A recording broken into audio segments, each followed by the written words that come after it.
welterweight. I don't believe, you know, Porter is the only welterweight out there that I can showcase my talent at a high level with.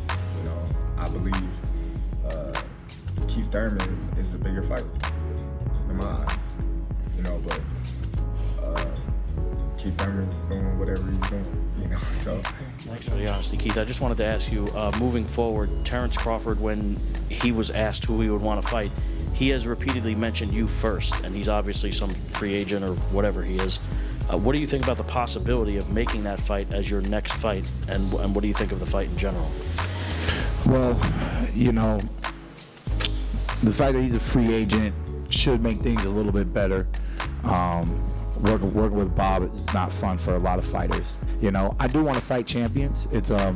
I'm gonna be looking forward to getting in the ring with a champion. I want an opportunity to get a world title again. So if that's the best opportunity, I'll take it. You know. So Keith Thurman rather fight Errol Spence at 154 instead of fighting for a world title against Terrence Crawford at 147. Did Keith tell us that if Terrence Crawford is his only option, he will take it? What happened there? And that is when you know all this stuff is BS. Terrence Crawford won't fight nobody because nobody wants to fight Terrence Crawford. Virgil Ortiz went the WBA route. Boots Ennis went the IBF route.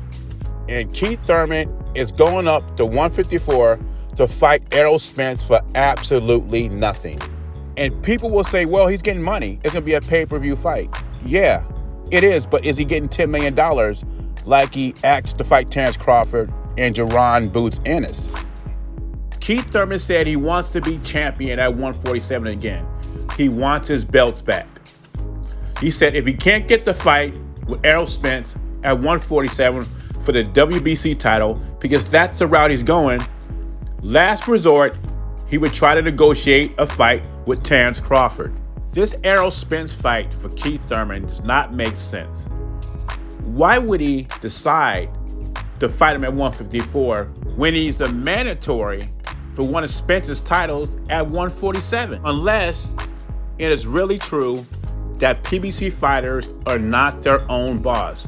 They are not in charge. Even though they don't have a promoter, there is a higher power. And Errol Spence told us a long time ago who Al Hammond wanted him to fight. They're all in-house, of course, and he's fought most of the names.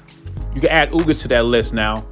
There are 2 guys left on the list, but what sources are saying is that Keith Thurman will be fighting Errol Spence in April at 154, so you can scratch Thurman's name off the list.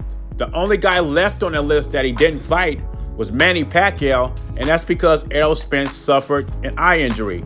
And people, especially Spence fans, will say Spence has done the heavy lifting. And the heavy lifting consists of Danny Garcia, who has not beat an elite 147-pounder, has had a big win at 147 pounds, Mikey Garcia, who's a naturally 135-pounder, Ugas, who had 4 losses before fighting Spence, and now Keith Thurman, who's in the back 9 and trying to cash out. First off, they claim the money's bigger. Second, he has no choice because the powers that be in the PBC has been planning this fight for 5 years. Shout out to Coach Malachi.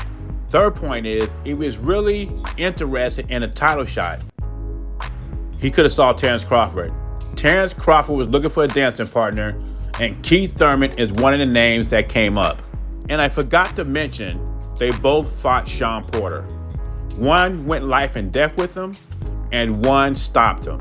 Anyway, leave your thoughts and comments below. Jay Beasy, I'm gone.